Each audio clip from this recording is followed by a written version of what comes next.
All right, looks like we're live. Live on my phone, but not on the laptop. So a little bit of a delay there.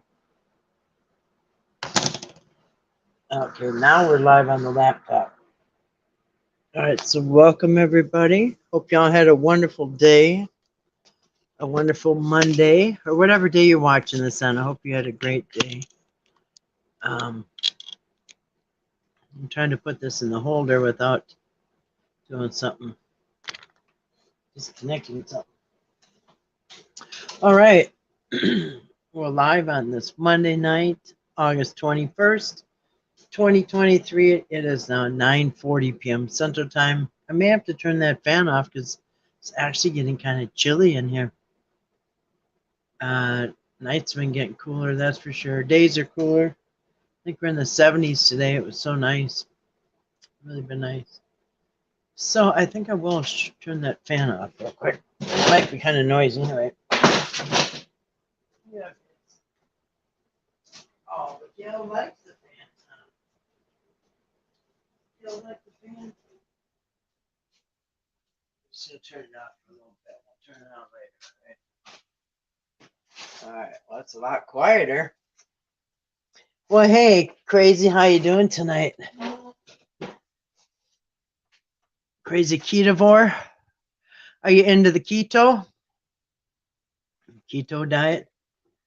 Ketones. Good to see you tonight. I hope you had a great Monday. Hope all is well with you. Yeah, so if you can see by the title, it says Introduction to Doublets, Stories Told Twice in the Hebrew Bible. You're trying to have a good day? Yeah. Well, actually, the day here is almost over, so tomorrow's always another one. Anyway, well, hey, Dee, how you doing tonight? Your letter looks different. It looks darker or something.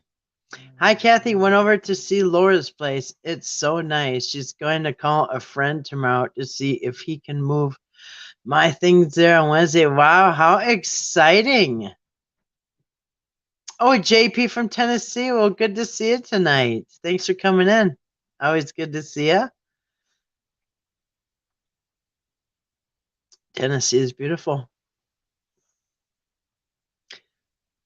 I'm doing okay. You're trying keto? Yeah, it's working for a lot of people. It is working for a lot of people. And I've recommended a lot of people just get off sugar and just eat within that 8-hour window. You know what I mean? Just eat in an 8-hour window and get off the sugar, and right there will make a huge difference. Yeah, I lost weight doing that. You're so happy? Well, congratulations, Dee. It's a nice place on 10 acres, and man, what a great day. Good for you, Dee. I'm happy for you. I'm glad that worked out good, because you just never know what you're going to see today, huh? Yeah. But yeah, so, wow, that's really awesome. Yep, start moving your stuff tomorrow, huh? Good for you, Dee. How exciting. And it's still, well, I was going to say, when here in Minnesota, we just don't want to move in the winter, but anyway, you can just start moving your stuff and it won't be a big rush or anything. Get the majority of it. That's exciting, Dee. Good for you. Good for you.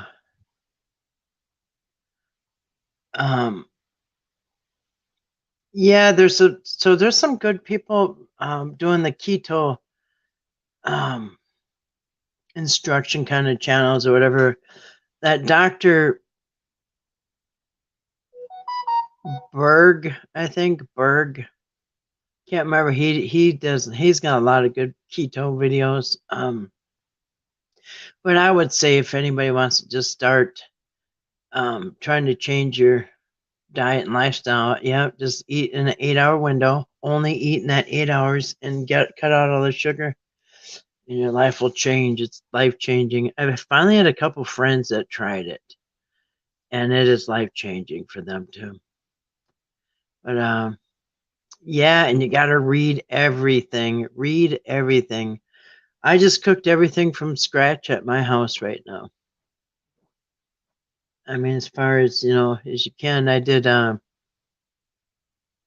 Just add meatloaf with homemade mashed potatoes, homemade gravy, corn, stuff like my own lettuce, growing my own lettuce, my own carrots, my own green beans. Um, instead of just buying stuff that in a package that's got horrible stuff in it. It's killing people. It really is. Well, hey Grace, welcome. Yeah, she said, Shalom D, what's the good word? Tell her the good word, D. You might have to scroll up a little bit. But yes, D has got the place. She's moving in. Green salutations to you too, Grace. Good to see you tonight. I hope you had a wonderful day.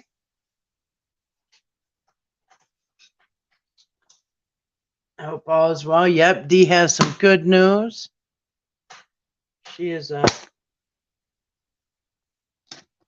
starting to move in tomorrow. That's how nice it is. Yeah, that's good. Yep, get out in the country.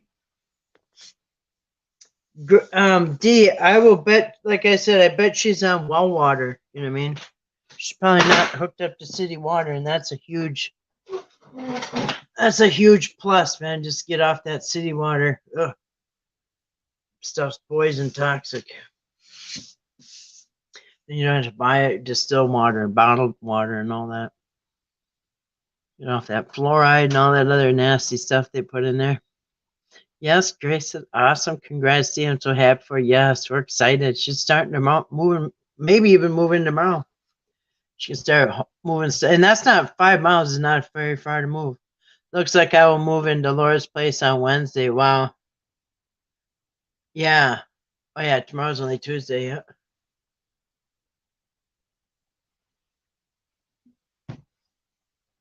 Well, D, start packing up, huh?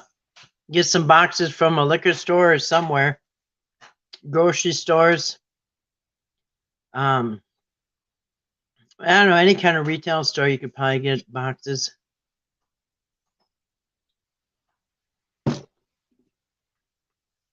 I know liquor stores, I used to grab them there when I used to do clean outs. Then I ended up using plastic totes. Yeah, D's place. Hi, Crazy Ketovore. Welcome. Yeah. Wow, that's really awesome, D. Good for you. What a positive change. You know what I mean? From going from apartment to that. Some people like apartments, don't get me wrong. Some people really like apartments. It suits them. It didn't never suited me, but some people like apartments. But I don't know if you could ever really turn down a place in the country for an apartment. Yeah, I have some boxes I kept from when I went to a food bank. Yeah, that's good. That's a good start. Yep. But yeah, stores have boxes. I just saw there's a grocery store in Sandstone that gives out boxes, and I just saw a lady not too long ago pull up with a horse trailer, like a double horse trailer. Had it was a really long one, and she had that. She was filling that thing full of boxes from the grocery store. I like the apartment. It's a new management. That Yeah, it's the new management exactly. Yep, it can ruin it for everybody. Told you we had that horrible manager in the apartment when I lived in an apartment. And the funny thing is, her name was Joy, and she was the most miserable person anybody's ever seen. No, I never had joy in her life, and that was her name, Joy. Apartment management can make life hell. Yeah, yep. It makes you not even want to walk in and out of the apartment. You wonder what they're going to do when you park your car. Come on.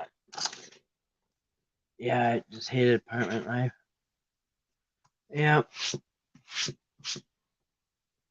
And then it comes with all those rules, man. I don't like that. If I want to pound a nail in the wall at 3 in the morning, I'm going to do it. Anyway, come on, cat. You're just too much here. You gotta get off of here. Anyway, well, congratulations to you, Dee. That's awesome news. You'll have to come in and be a guest from your new place, right? You'll have to do a little streaming from your new place. Come on, you gotta get off of here, cat. No. Oops. Sorry, I didn't mean to do that. I squirted the squirt ball, got him right in the face. He still wants to be up here. Anyway. Come on, man, you gotta get off. There you go. Just squirt a little water on him. That makes him go. Otherwise, he'll never get off of here. Can't do this with him up here like that. Anyway. So, yeah, good Monday, huh? Hope everybody had a good Monday. I just worked around my house. That's what I've been doing.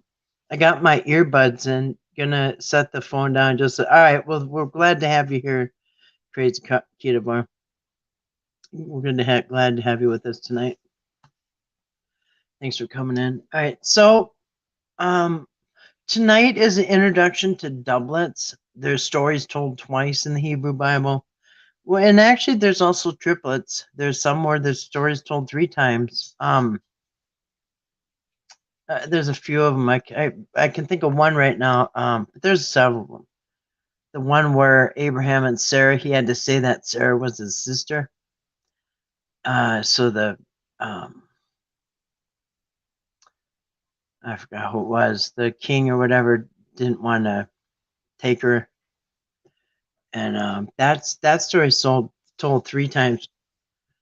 And one of the times it's not even. It's two of the times it's him and Sarah, and then the third time is the exact same story is told, and that is with I think Jacob and his wife or something. So one of the it's somebody else than his wife, which is kind of funny. Exact same story. Anyway, but so there are triplets in there. There's a few I can't even think off the top of my head. But anyway, there's doublets and triplets. It's just I didn't want to put all that in the title because it's just too much. But we will be going over the doublets and a few triplets. They're all over. And I always say you could almost say that. And I don't know if there's any quadruplets where it's told 4 times, but there are 3 times. But I would say the Gospels are almost a quadruplet. A same story told 4 times. But not really like this. Because we're back in the Hebrew Bible. We're back in the Old Testament, as the Christians would call it. And that's what we're going to focus on here. And if actually, so we'll get some stuff up on the screen here and move right along. As you can see, my thumbnail there is this picture here, and it is Moses or Moses's. I like it because you know what? I don't have my book. Come on, if I can get a book, I can prop this thing up a little higher.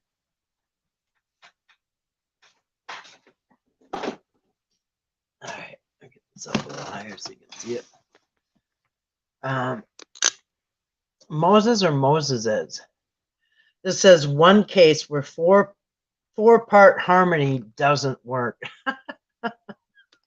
Where you got 4 people. No, it's not the Bee Gees reunited. This is the 4 sources that we're going to go over. The J, the Yahweh source, the Elohim source, the Deuteronomy source, and the P. So J is Yahweh source. And it's kind of funny because, well, it's a good thing. It's awesome that we just got done distinguishing the different gods in the Old Testament. You got Yahweh, you got Elohim, you've got Jehovah, you've got whatever. The The boy band. Yeah, I think it is a boy band. But it looks more like the reuniting of a washed up boy band when they're in their 60s.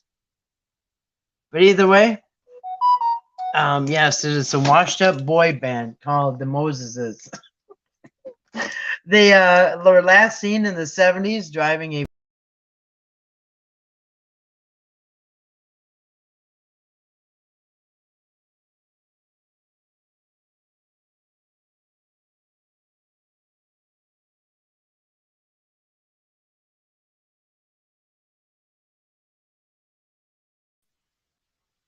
What in the heck is going on here? Did I just get knocked off? It looks like I'm still here. Well, the timer is just going crazy, man. Anyway, I don't know what happened. Anyway, looks like I'm still hooked up. So it is kind of funny that we just, and very convenient and good timing, that we just went over the Yahweh source and the, you know, the Elohim source and all the other different things in the Bible. So anyway, we're going to go over that, which very pertains to this whole subject. One case where 4-part harmony doesn't work. That's right. Don't be talking about boy bands. No. This is a washed up boy band from the 70s. But they're back. Actually, I think boy bands started in the 80s. I kind of like that NSYNC group. I forgot the boy bands, but they kind of had some catchy tunes. And who knew better? You know what I mean? None of us knew any better. All right. Anyway, let's see. So, let's see. So I'm going to go over a few things. Actually, I'm going to show you a few sites that. So if you type in, this is a subject that a lot of scholars have covered.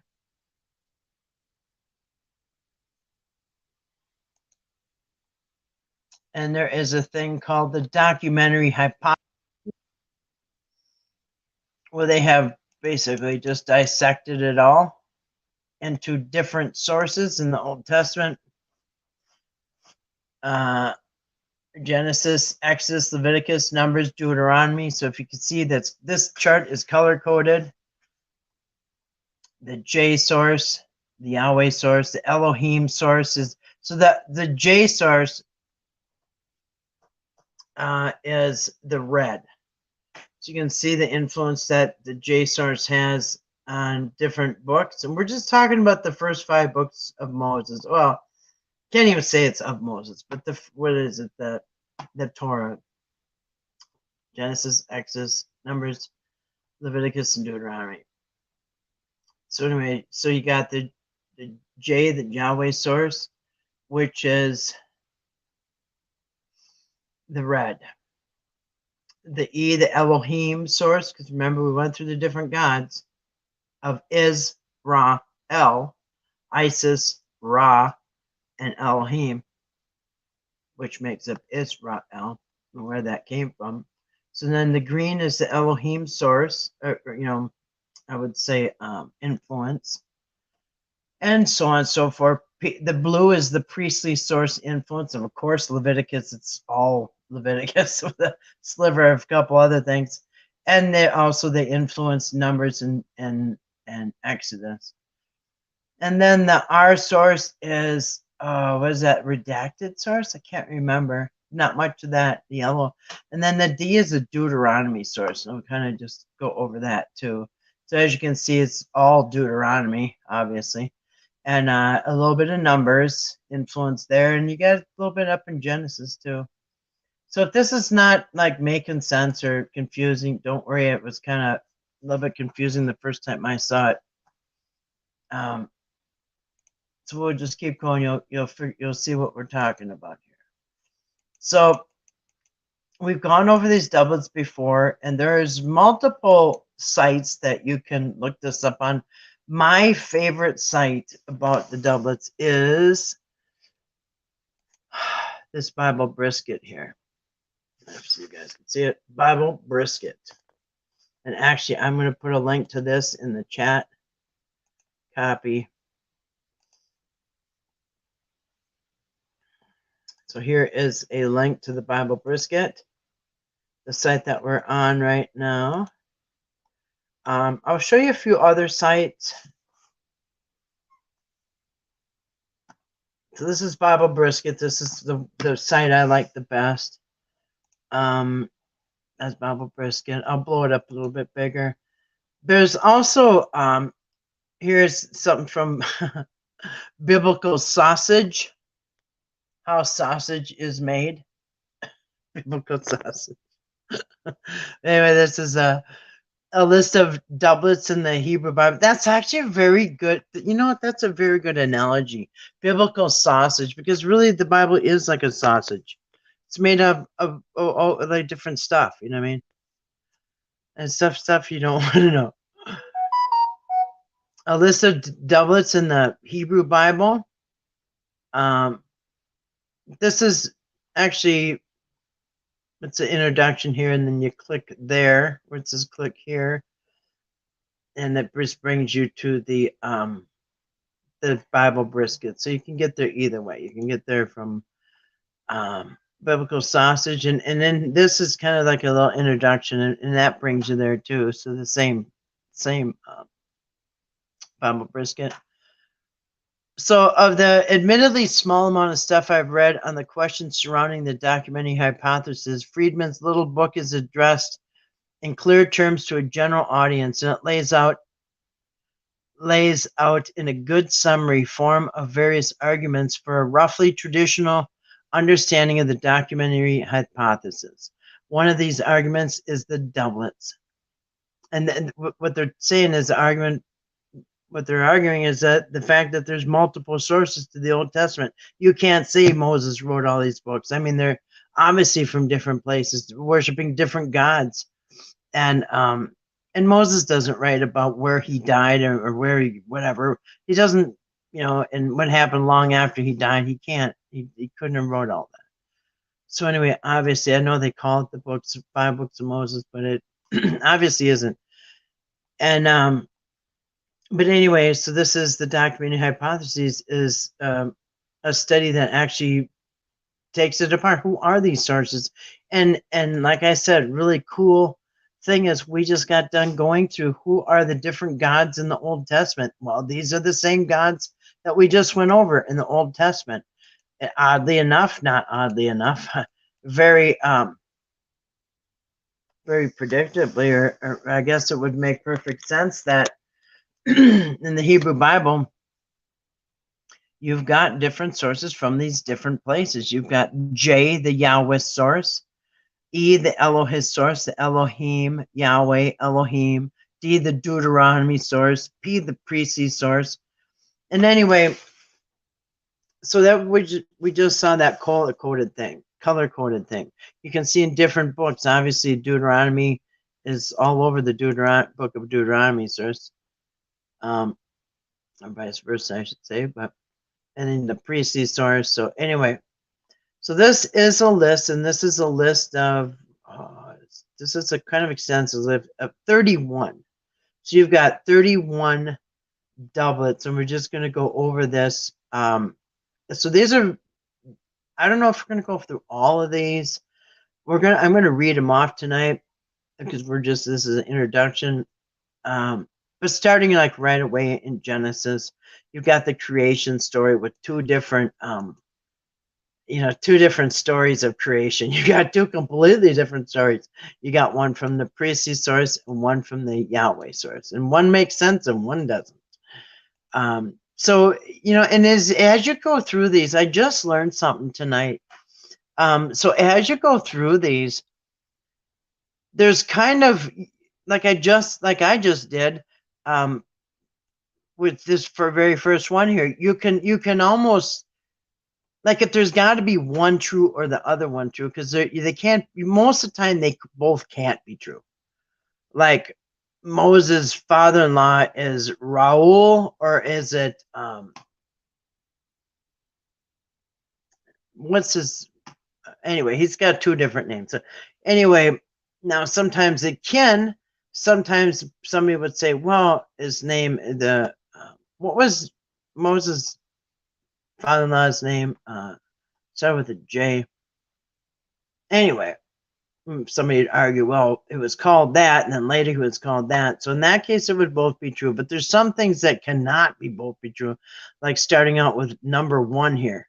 There's no way that these two creation stories can both be true. They're just told from different angles or something, whatever somebody wants to say. It can't be. It cannot be both be true. This is a totally different Genesis 1 is a completely different, in many, many ways, different and completely different story than Genesis 2. So both these creation stories cannot be true. It's got to be one or the other. And when it gets to the one or the other, like there's no way, because like say you got two people telling a story. And they're so either one's right, they're both right, or neither one of them's right. Yeah, one's right, one's wrong. You know what I mean? So there's different choices in different situations, but not in like situations like this. So if you have to pick one or the other, some are going to be more logical. And then what I saw here, if I can find it, it's this right here. This is an article where I just learned about this. This, I don't know how to pronounce it. Toledot. It almost looked like Toledo. But this is a way that they can kind of figure out kind of logically which one of the two would be more likely to be true. It's called parallel or duplicate accounts, doublets. And so this is another article. It's called Help Me with BibleStudy.org. So like they're coming up with 4 here. The most common, and we're going to go over the bigger list, but the most commonly cited doublets, of course, is the creation story, because that's way out there. The flood narrative, that's interesting too. The selling of Joseph, that's very interesting to me, because you know how many times I read that story and read it on here? I mean, I don't know how many times, and I never caught it that there's two different stories going on there. First, one of the stories they're sick of both the stories. They're sick of Joseph and his amazing coat and his beautiful coat or whatever the dad gave him. They're just sick of his special behavior, and he's whatever. They're sick of him. So that's both stories. But then in one story, they I think both stories the dad sends him out to find him, and this is kind of weird because the dad sends him to like a horrible part of town to go find his brothers, or part of the country or whatever. But anyway, so both stories, he Joseph ends up ending up in Egypt, and that's kind of weird because, well, one story the brothers threw him down a well, and then they went to like go get lunch or something, and then when they came back, he was gone, and somebody took him and sold him for him or instead of him. And then another story, and this is kind of spoiler if you guys don't know this, but I'm not giving it all away. But another story, of course, they sold him to the people. But anyway, and then Abraham's half-truth passing Sarah off as a sister. It says half-truth because Abraham and Sarah were brother and sister. Yeah, Abraham and Sarah were brother and sister, but they're also husband and wife. Anyway, they had the same mom, right? They had the same mom, but not the same dad, or the same dad, but not the same mom. Who's counting, right? Anyway, misunderstanding ancient Near Eastern literally allows the repetition. I'm not going to go through this whole thing, but this is a really interesting article. Misunderstanding grammar, could that be it? Misunderstanding literary style. Like I said, some of this, but then it gets down to where if you're gonna pick one or the other, one might be more likely to be true. I guess it's like the police if they interrogate two suspects and they're both involved in something like, all right, well, this one's probably more likely telling the truth. Not maybe all of it, but some of it. Here's another one. This is another site I just seen today. It's called and we'll do this some other time, but this is kind of a cool site too. It's COJS, which is COJS.org. Hebrew Bible, Doublets and Contradictions, Center for Online Judaic Studies. All kinds of stuff over here. Kind of a cool site. All kinds of cool stuff. But anyway, in this Doublet Contradiction site here, it tells the Babylonian flood story. Now, remember one night we went over this? We went over like there's like Mesopotamia, there's different places that have their own flood story. Different parts of the world have their own flood story, and not everybody got flooded.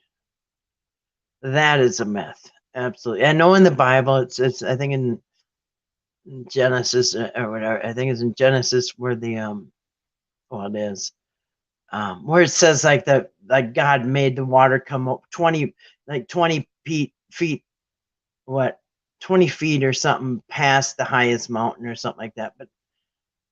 And it says he flooded the whole earth, but there are civilizations who lived right through that flood, and they've got records. And anyway, so I do no longer believe that the whole earth got flooded. But anyway, they're all over the place. We kind of went on this one night.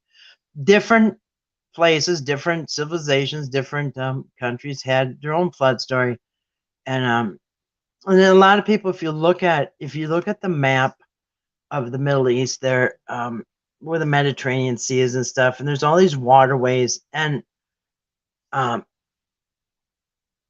the T is silent. Okay, thanks. I should put on that pronouncing thing. Yeah, I probably did mispronounce it. That was a couple pages back. But thanks, Grace. But anyway, so different places have different versions of their own version of the flood story, but there are like civilizations that long past, like in Mesopotamia, they had governments that were running and they got records and everything else that they weren't affected by that worldwide flood, but many people were. So you got the Babylonian flood story of the 15th century. They've got Samaritan flood story from 1740. We've got the Atrasius, I'm not sure, the flood story of the 18th century BC. And then this is I think the Jewish one. But anyway, this is kind of a cool site too. And you know what what's kind of funny? I just heard about this the other day. I just heard about this. I think it was on Gnostic Informant. I can't remember. But anyway, there is the same exact flood story from different cultures where the same thing too, you guys. They sent out 3 birds. One was a dove, one was a raven. I don't know, whatever. Same thing. One came back with a leaf in its mouth. The other one didn't come back, the last one. And same story, you guys. And it was written before theirs was written. So it seems like Genesis is really taking ideas, at least they're taking the idea from the flood story from these different cultures that were previous to them, which it kind of explains a lot of things. Kind of explains a lot. But anyway, this is a cool site too. I should probably put this up here. I'm at least gonna bookmark it. That's kind of a cool site here. I should putting all these up here. Yeah. paste that on there. That's last night. But we're going to go over the list of the doublets and some triplets that we're going to cover. Which are doublets just means stories that are told twice in the Bible. And you know what?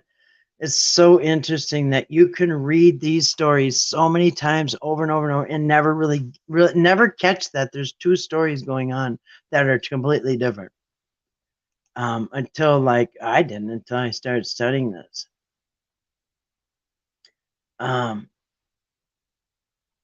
Anyway, so we're just going to go over it real quick. The doublets, the explanation, and then we'll go over the list of, well, ones that we're going to be doing.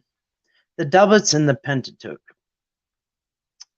Have you ever read parts of the first 5 books of Moses in the Old Testament and thought, quote, didn't I just read this story? Why is it happening again? Whether we're talking, and I've thought that. I thought, I sound like I just read that. But anyway, I just keep going. Whether we're talking about the creation of the world, Genesis 1 and 2, or Jacob getting a name changed, that's another one. There's 2 different stories of how his name got changed. Or the flood narrative. And why do you think? Because you got 2 different multiple people telling the story, and then they're like, we don't want to pick just one. Let's just melt them all into Genesis. Instead of picking just one story or the other story, they took everybody's story and just tried to fuse them together. Not so seamlessly, you know what I mean? Tried to be seamless, but it kind of is, because I don't know, I didn't catch it. But if you look real close, there's ripples there where the seam is.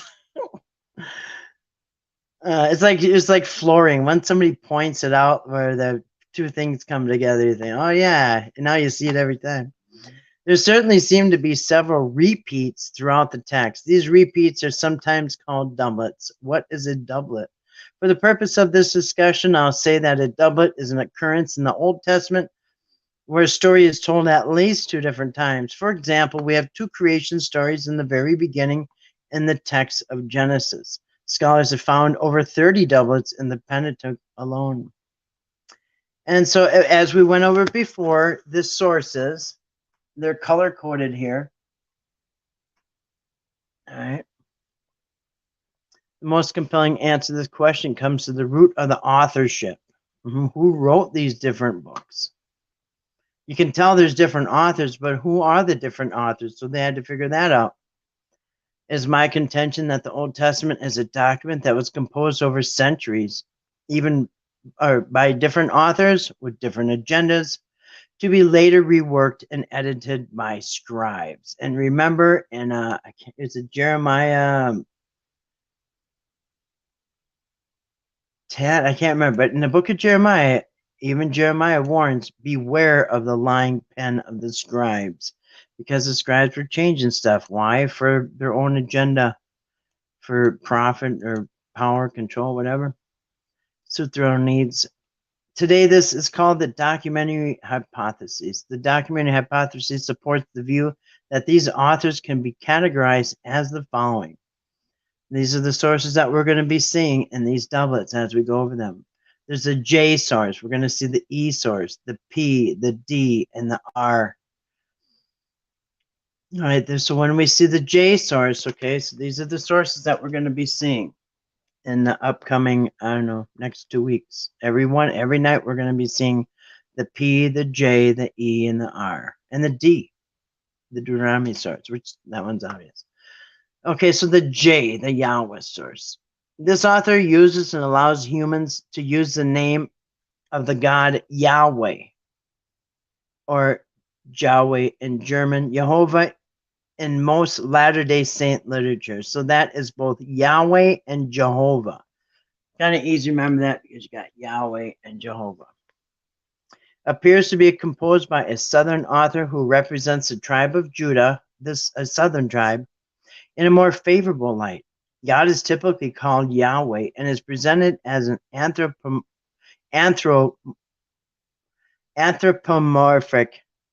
it was hard to say, or having human body form. So that's why sometimes, we've gone over this too. Sometimes in the Old Testament, God has a body. He's got a hand, a face, an arm, a back, a foot, a leg, all kinds of stuff. But he, other ones, they said, nope, he's just a spirit. Doesn't have none of that. And that's, you say, wait a minute, I thought he had a hand and a foot and an arm and an outstretched arm and a backside. And then the next time you'll read it, it says, no, he's just a spirit. He doesn't have no body. Well, it's because there's different sources pitching in. So the Yahweh source, God is typically called Yahweh and is presented as having a human body form. Next, we're going to see the Elohist source. I don't know if you can see that. Probably not.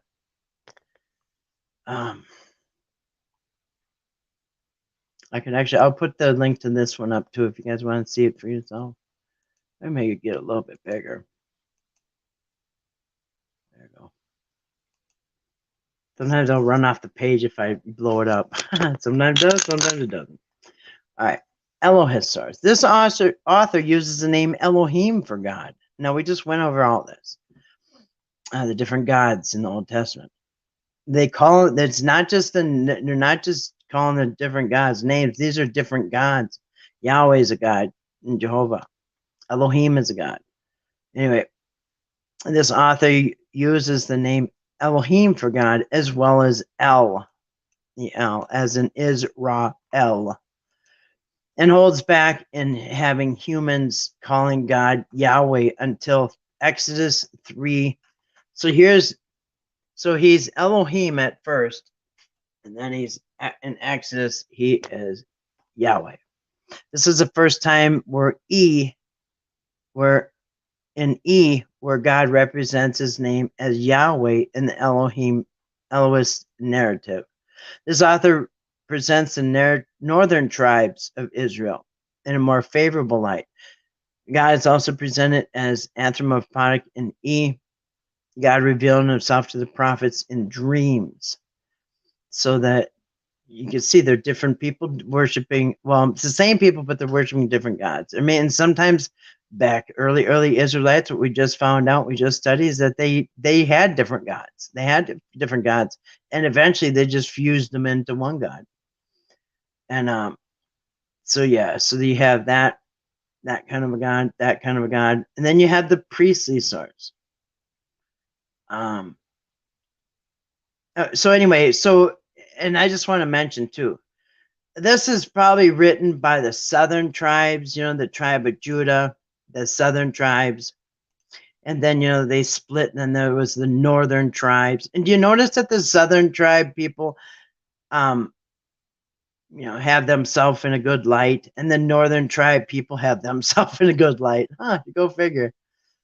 Anyway, we're going to see the priestly source. This author's main concern is rituals and theology connected to Israelite priests. Ka-ching! It's all about the money, including dietary law, priestly temple clothing, temple architecture and construction, holy objects, and regulations regarding ritual purity. In the priestly literature, God is said to dwell in the tabernacle or the temple of his house.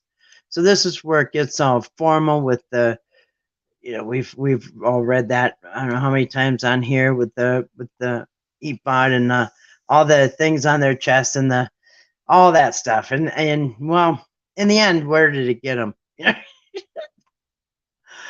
Like Aaron's kids were both struck dead, I think, on the same day. Anyway, but they had nice costumes. You gotta give them that. All right, next is the Deuteronomy source, the Deuteronomist.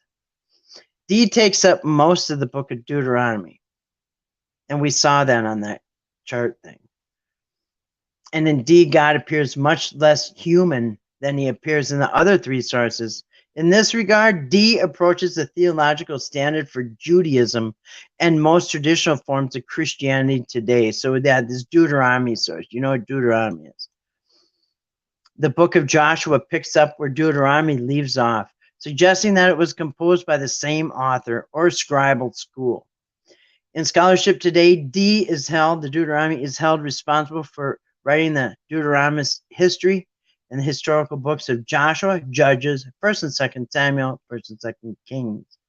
And then last, and we don't see this one very often, but this one is going to come up occasionally, and that is the redactor source. and that is anyway, this scribal school or individual reworked the sources to find a way to switch them together into a readable framework. Okay, so the redactor is kind of the one that melted the stories together, so it doesn't look so obvious, I think. I don't know. Sometimes he added editorial insertions to make the text more readable or to cause it to make more sense. The redactor clearly took material out of the text as well. I believe that there's a strong evidence to suggest that the Bible experienced at least two major redactions, one before and one after the destruction of the temple in Jerusalem in 586 BCE.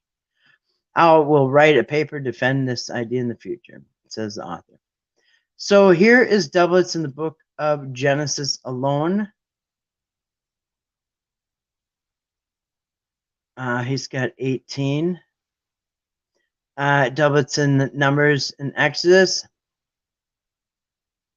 And look, let me see. So you got 18, 28, 30, 32, 34, 55. So they got 35, almost the same number as the Bible brisket list does. So they just haven't broken into books. Anyway, so we'll go over this. Bible brisket is good too. I did have one more that showed the years. Where is it? The years that these were made. Here it is, right here. I'm gonna blow it up. So I don't know if you can see that very well, but here's the years that these sources came out, early oral and written sources. So as you can see, the earliest source was the J and the E, the Yahweh and the Elohim source, obviously. 922 BCE. Next came out from 722 to 620. When the next, I don't know, in this 100-year span, you had the Deuteronomy source, the JE. These two combined together to make the JE, the Yahweh and Elohim. So you got a Yahweh Elohim source, a Deuteronomy joined in, and priestly joined in. And so by 539 BC, 80, 70 years later, whatever, you got them all joined in together into one Old Testament there. JEPD source, all joined in together. So that's how it started out. I think this is a cool chart. Early oral and written sources. So yeah, so of course you have the Yahweh and Elohim, which Canaanite, remember we just went over the Canaanite religions, and then you got these and it melted into that. And that is your Old Testament, your books right there. Anyway, so we'll go over the list here in the Bible brisket, or the other one is good too. Both these sources are good. I think that one other one might have 2 or 3 more extra ones, but we'll go over this. We'll just show you real quick. So we'll just go over these 31, or how many was there? 31. All right, so these are the doublets and triplets that we're going to see. Genesis 1 is the creation story. You got 2 sources there, 2 stories there. The genealogy from Adam, you got the Yahweh source, and you also had the book of records in Genesis 5. So 2 stories in Genesis. The flood, you've got all this in Genesis, which comes from the Yahweh source. And then you have all this from the priestly source. So you got, which is interesting. That is interesting. And I'll tell you why. It's because there's no Elohim source. That is interesting. Interesting.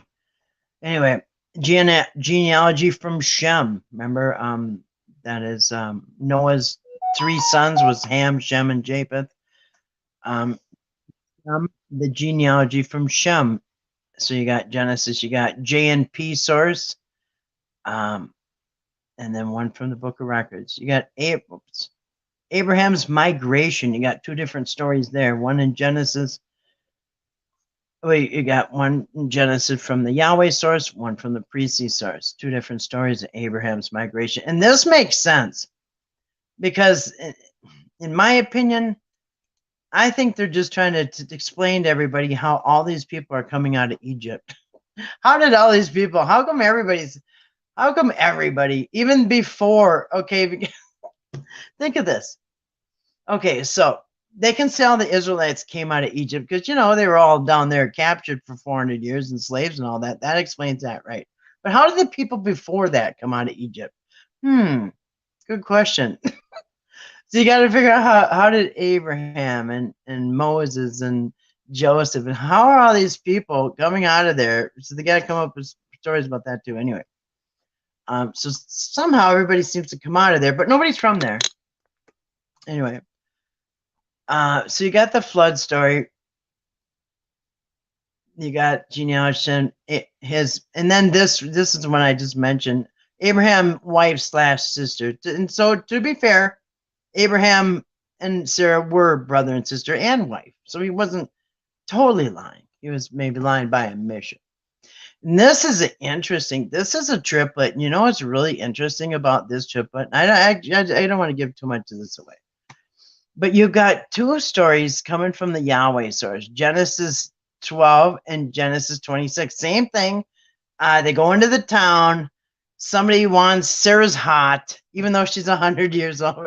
She's hot, and everybody wants her. So anyway, one of the stories, I think the earlier, I can't remember, one of the stories, I don't want to give all this away, but anyway, I won't give it away.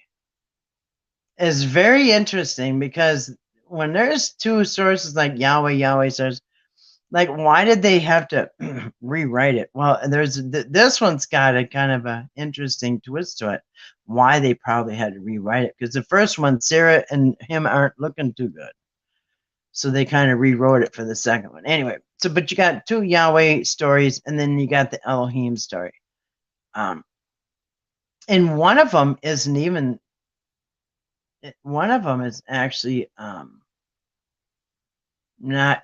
They say wife and sister because two of them are Abraham and Sarah. One of them is, I think, Jacob and his wife, or somebody else and their wife. So anyway, there's three different stories on that. Abraham and Lot separate. Remember that? You go your way, I'll go mine. That's in the Yahweh source. And there's a second story about that in same chapter coming from a priestly source. Two different stories about how that happened.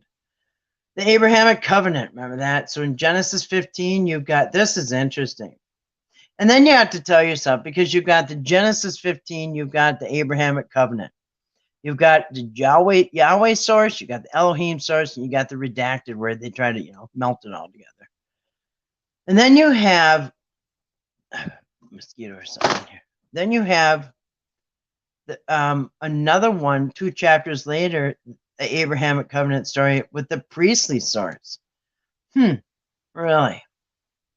So are these two people telling the truth? Or is he telling the truth? Or is nobody telling the truth? They could all be telling the truth. Anyway, Hagar and Ishmael. This is a really funny. This is funny. The story, the differences in this is a triplet, you guys. You remember this story where, oh man, I could talk all night about this one, but I won't. Anyway, there's 3 different stories on this. Remember, Abraham wants the baby bad, and Sarah, and they can't wait, so they have Hagar give birth to, get her pregnant and get birth to Ishmael. So at one point, they get thrown out into the desert to go die. I mean, okay, Father of the Year. Anyway, so one of them, so you got a Yahweh source, the priestly source, and the Elohim source. The funny thing is, one of them, she walks away with him, Ishmael as a baby, and she like throws it under a bush or something to die. And then the other one, they're like, he's like growing up, or I don't know, he's old enough to be walking and talking. And they just, whatever. Anyway, and what a horrible story. Anyway, not a good look. Prophecy of Isaac's birth. That's told in the priestly source and the Yahweh source. You've got naming of Beersheba. That's in the Elohim source and the Yahweh source. You got Jacob, Esau, and the departure to the east. Man, this is very, very similar. Anyway, you got the 2 sources, 2 stories there, priestly and Yahweh. Jacob at Bethel, and that is, Beth means house and El means God. Elohim, get it? Which is funny because they don't have an E source for that. Not sure. Doesn't Beth mean house? Or does it mean bread? Can't remember. Anyway. Yeah, J, this is a triplet. E and P source. You got three different stories on that Jacob at Bethel. And then you have Jacob's 12 sons. This is funny to me because, and I think it's more than just here, because I think this list is, I know it is. There's other lists of Jacob 12 sons, and none of them match. You ever line up all, I have on here. We've done a couple years ago. We lined up all kinds of stuff. The 12 tribes, the 12 sons, the 12 tribes, whatever list it is, you name it. That genealogy list, and if there's a genealogy told twice, it never matches. That's in the New Testament too. I mean, goodness, Luke and Matthew in the New Testament, Jesus' genealogy, both of them are out there in left field. Neither one of them are right.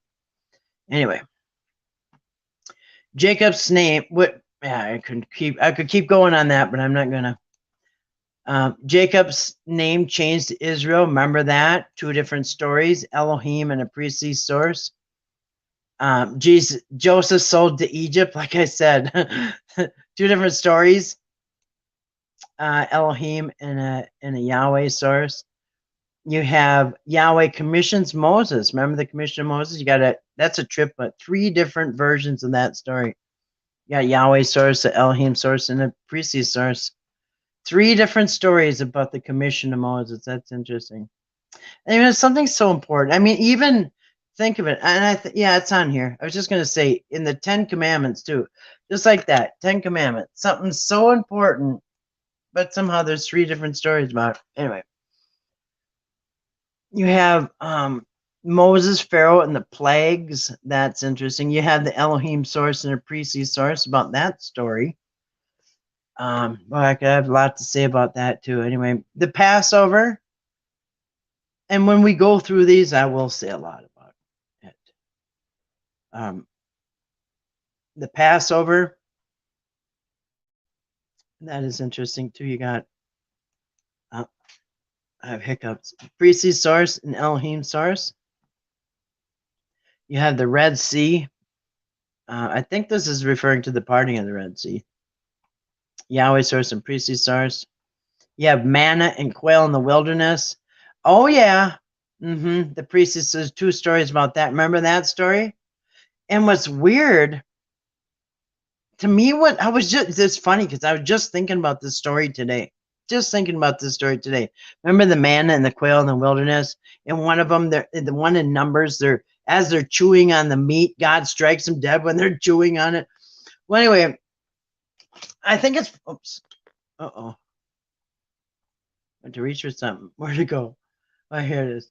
Man and quail. So I think it's funny that one is in Exodus where it should be, right? Because they're, Exodusing.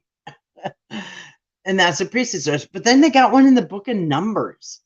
Like, anyway. I just thought, why would they repeat the story in the book of Numbers? And that's when anyway. We'll go over that when we get there. Water from a rock at Meribah.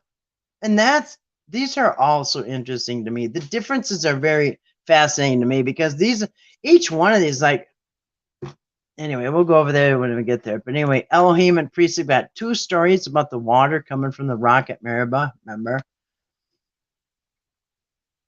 And I think,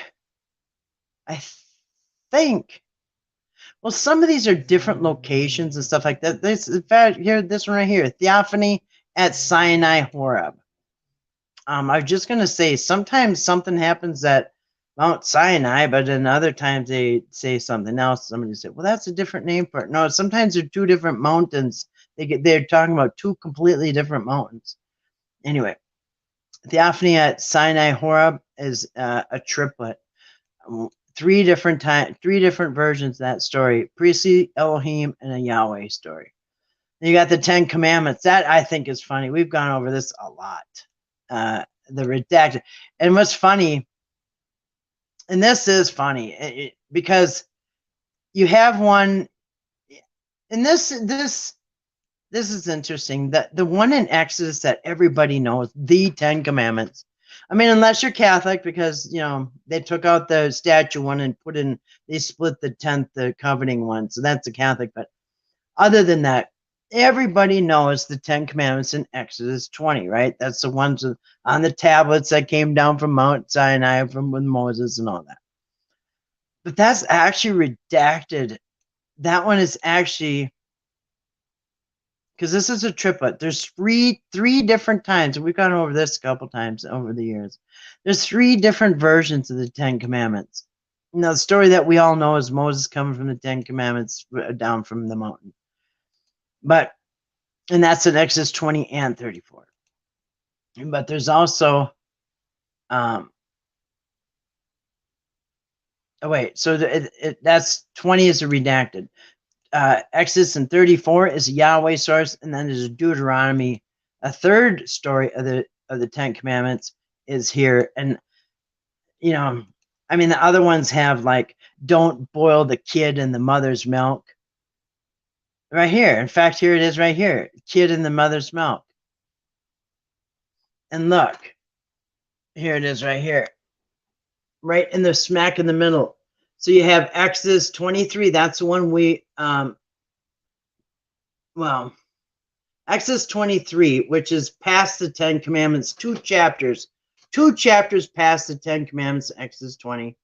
Into Exodus 23, you've got the don't boil the kid in the mother's milk, which is talking about goat, not a person. But if there's a covenant code on 34:26, a Yahweh source, and Deuteronomy 14. This is a triplet. Now, hey, look at this. So the covenant code 34:26 is actually Deuteronomy Exodus. So anyway,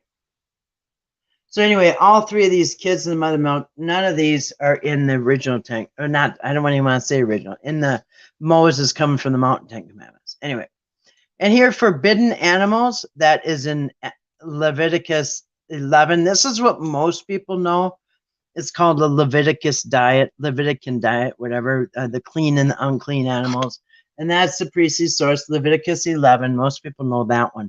But there's also another list in Deuteronomy 14, a Deuteronomy source. This is the one I've always looked at. And that's, I mean, you don't even have to look at it. It's pretty easy. Birds have to, just can't be vultures or predators or something that eats roadkill. Fish have to have skins and fins and scales, and the beasts have to have a split hoof and chew the cud. It's that simple. And that's in Leviticus 11. Then Deuteronomy, there's another thing. Anyway, 27, centralization of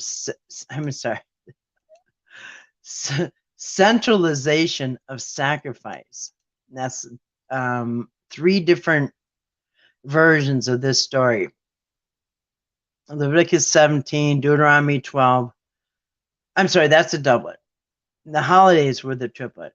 So you have holidays or holy days. Leviticus 23 is the priestly source. You got Numbers is the redacted where they joined this together. And then you have Deuteronomy as a priestly source. And then you have the spies. Remember the story about the spies? Now I'll tell you a huge difference of this one. I don't want to spoil this for people. I mean, I hope I'm not spoiling none of this. But my dog's name is Caleb. Anyway, Joshua and Caleb went in to spy out the promised land.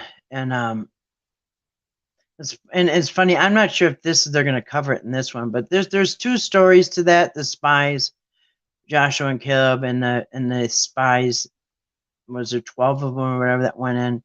So you got a priestly version and a Yahweh version. And one of them, I don't know if it's in this one, but at some point they say Joshua and Caleb both entered the promised land, whatever. But one says just just Caleb did or something. Just one of them did. So I don't know. I don't know if they cover that in that one, but I know that is one of the things that's different. At some point, you'll read that they both went in. Another one, you'll read only one went in. And I don't know if they cover it in that in Numbers here, but anyway, heresy at Pure, and that's in Numbers and twice in Numbers. You got a Yahweh source and a priestly source. So the last one on this list is appointment of Joshua. And that's two sources. It's one in priestly and the other one in Elohim. So those are 31. Let me see.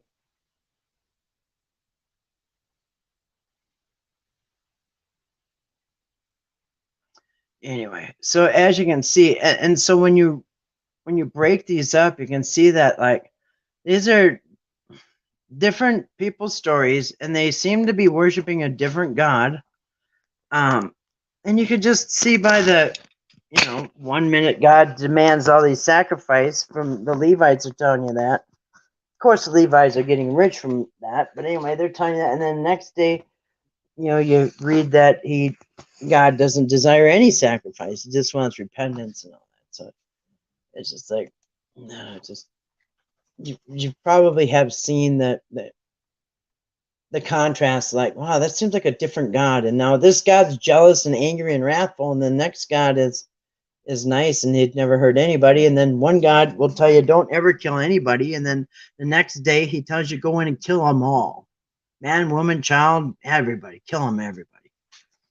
And then the next day you're coming from down with the 10 Commandments saying don't ever kill anybody.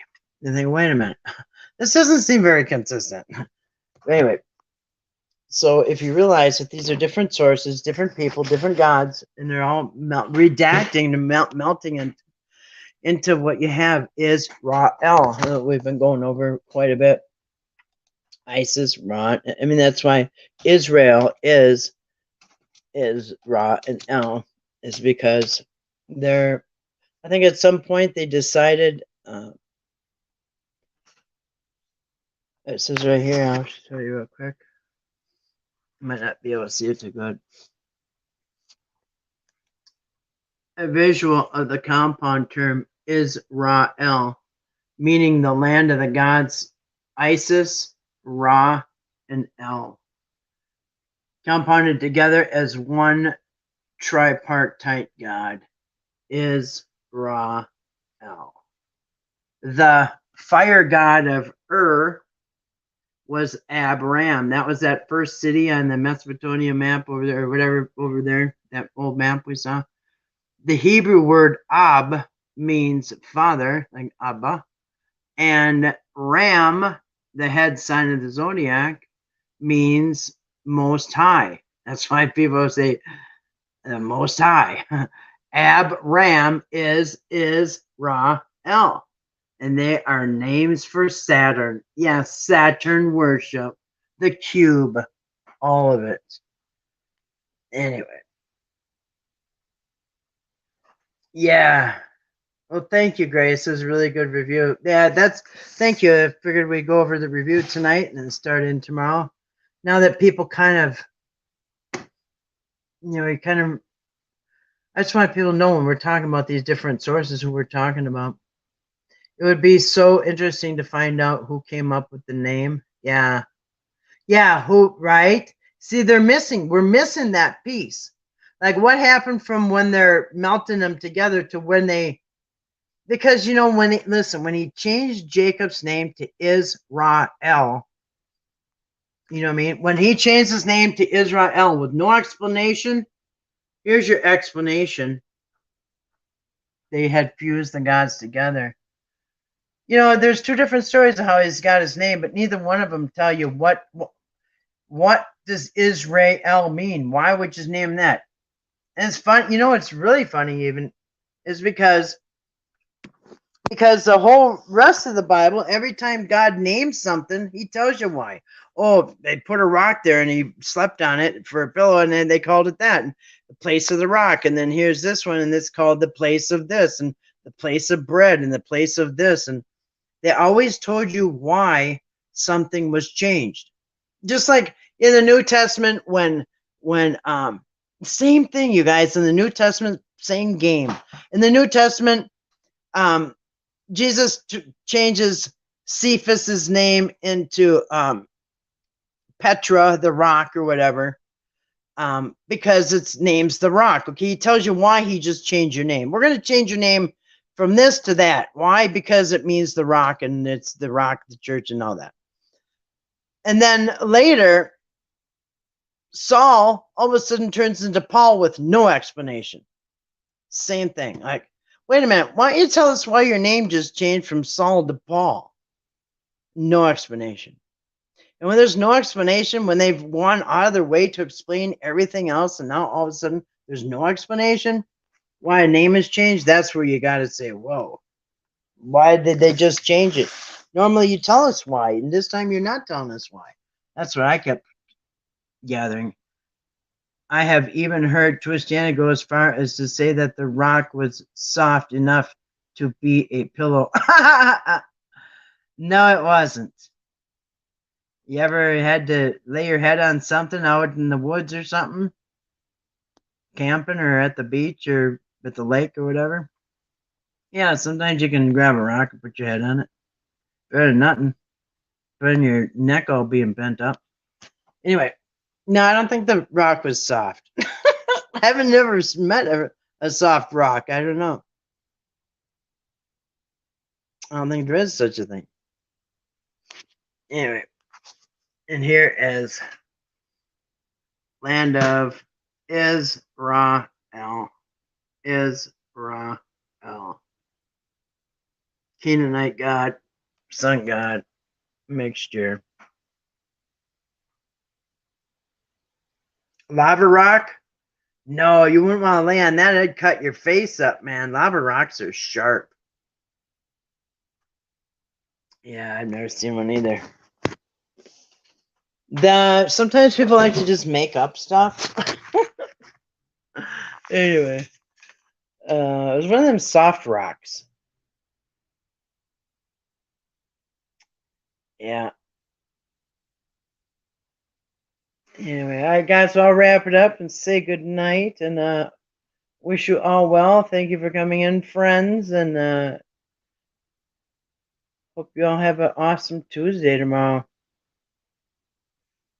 We'll start in on this list tomorrow night, and hope you enjoyed the introduction, and I hope it will help explain as we go tomorrow through these stories. Anyway, thanks for coming in. I love you guys. Appreciate anybody that came in. Thanks for the thumbs up. Thanks for being here. Thanks for your time, and anyway, hope to see you tomorrow night. Have a good rest of the evening. Sleep well. And if you're listening on the replay, thank you for listening on the replay. I appreciate that too. And any input. Thank you.